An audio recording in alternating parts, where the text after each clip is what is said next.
하나님의 평화가 여러분과 함께 하기를 주의 이름으로 축복합니다.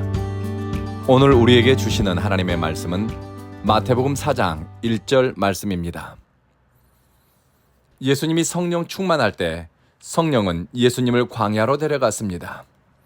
그리고 주님은 광야에서 40일 동안 먹지 못한 채 줄이며 유혹을 받습니다. 하나님의 인류 구원의 역사가 시작되기 전 가장 강력하게 예수님의 걸음을 막아선 것이 마귀입니다. 마귀는 하나님의 사람을 시험하고 또 넘어지게 하는 존재입니다. 마귀는 하나님의 통치에 대항하는 자입니다. 히브리어로 사탄이라는 이름은 적대자라는 뜻으로 고발하는 자를 가리킵니다. 사탄은 헬라어로 디아볼로스로 옮겨지는데 악마 혹은 마귀를 의미합니다. 사탄은 하나님의 사랑받는 사람들 곁에서 역사합니다. 아담과 하와가 에덴 동산에서 복된 삶을 누릴 때 마귀는 은밀히 찾아와 불순종의 길을 선택하도록 유혹했습니다. 존 버년의 철로 역정에서 사탄은 논리와 설득력으로 크리스천을 미혹하는 존재로 묘사됩니다. 구주 예수를 따르기로 결정할 때 천성을 향해 가까이 다가갈수록 하나님의 영광을 위해 살기로 뜻을 세울 때 마귀는 교활하게 설득하고 의심을 불어넣고 절망의 언어를 말합니다. 또한 마귀는 인간을 진리로부터 멀어지게 합니다. 하나님의 선하심에 대해 의심하게 만듭니다. 하나님이 널 사랑한다면 너를 왜 이 고생 가운데 내버려 두느냐? 그리고 참 생명의 길에서 벗어나고 빛의 세계와 멀어지게 합니다. 너는 이미 망가졌다. 돌아갈 수도 용서받을 수도 없다. 마귀는 성공과 안락함, 명예와 허영을 충족시키므로 가야 할 성도의 사명의 길에서 벗어나고 우리가 목적지로 삼아야 할 하나님 나라를 망각하게 합니다. 스가랴서 3장에 이스라엘 백성이 포로 생활에서 돌아와 성전을 재건하려고 할 때 마귀는 대제사장 여호수아를 대적합니다. 하나님을 예배하는 구심점이 세워지고 하나님의 뜻이 성취되는 일에 쓰임받는 사람을 대적하고 막아선 것입니다. 그리고 하나님의 마음에 합했던 사람 다윗도 사탄의 유혹에 넘어간 적이 있습니다. 육신의 정욕을 제어하지 못해 바세바와 더불어 범죄한 것도 있지만 사탄은 다윗의 마음을 충동질시켜 인구조사를 하게 합니다. 이 배경에는 다윗의 성공과 출세, 자신이 이룬 업적에 대한 자기 확신, 과시의 마음이 담겨 있습니다. 하나님이 있어야 할 자리를 내가 차지한 것입니다. 뿐만 아니라 예수님의 가장 신뢰했던 제자 베드로에게도 마귀는 역사에 예수님의 의도와 뜻을 막아서게 하기도 했습니다. 마가복음에서 예수님이 십자가 죽음과 부활에 대해 말씀하자 베드로는 예수님을 잡아당기면서 항의했습니다. 이때 예수님이 사탄아 내 뒤로 물러나라. 너는 하나님의 일을 생각하지 않고 사람의 일만 생각하는구나. 마귀는 하나님의 일이 아니라 사람의 일, 육신의 필요, 내 주변의 것만 바라보게 만듭니다. 예수님의 신뢰를 받았던 가룟 유다의 마음속에 사탄이 들어가자 어떤 일을 선택합니까? 가룟 유다는 대제사장들과 성전 경비대장을 찾아가 예수님을 넘겨줄 방법을 의논하고 돈을 받아냈습니다. 쭈리 성경 해설서는 이런 사탄의 활동에 대해서 이렇게 정의합니다.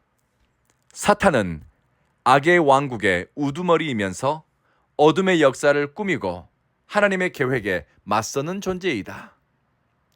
예수님이 성령 충만했을 때 주님은 유혹을 받습니다. 이 지점에서 우리가 유념해야 할 것은 예수님은 악에 이끌려간 것이 아니라 악에 휩쓸려간 것이 아니라 시험의 한 가운데에서도 성령님의 인도하심을 받고 있다는 것입니다.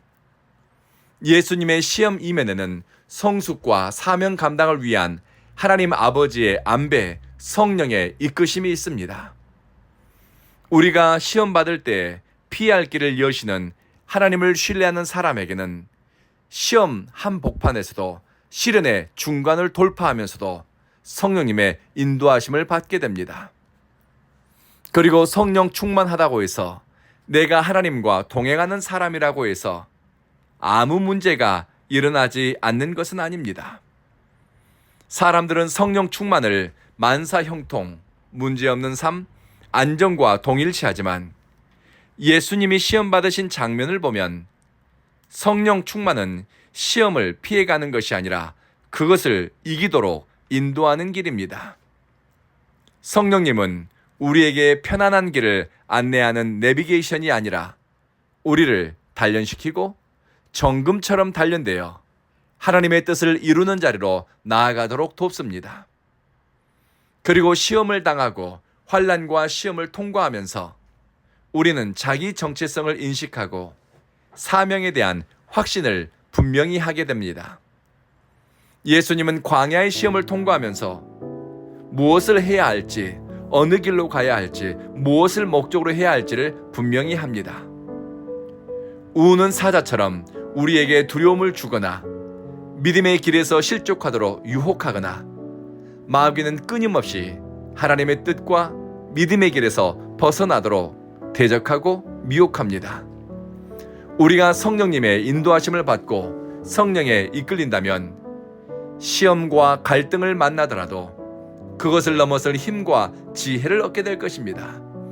그리고 시험을 돌파하면서 믿음의 사람들은 자신이 하나님의 보배로운 백성으로서 정체성에 대한 회복, 깨달음을 얻게 될 것이며 사명을 확신하게 될 것입니다.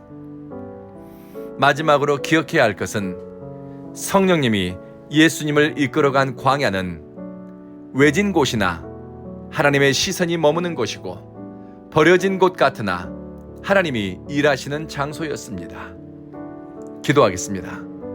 자비하신 주님, 우는 사자처럼 호시탐탐 기회를 노리는 마귀에게 틈을 주지 않도록 우리 영혼이 깨어있게 하소서. 마귀의 관계를 대적하기 위해 전신갑주를 입는 일에 게으르지 않게 하소서.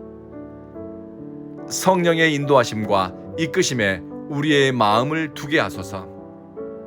사랑하는 주님, 우리 온 교회를 예배자로 찾는 성도들에게 메마르고 거친 시험의 때를 지날 때에도 그 시간과 장소에도 하나님이 일하시고 머무신다는 것을 기억하게 하소서. 크고 작은 어려움을 통과하면서 우리가 하나님의 사람인 것을 바로 알게 하시며 사명의 길을 바르게 분별하는 지혜도 주십시오. 우리 교회 믿음의 식구들 가운데 몸이 아프고 마음이 상한 자들은 고치시고 회복시켜 주십시오. 예수님 이름으로 기도합니다. 아멘.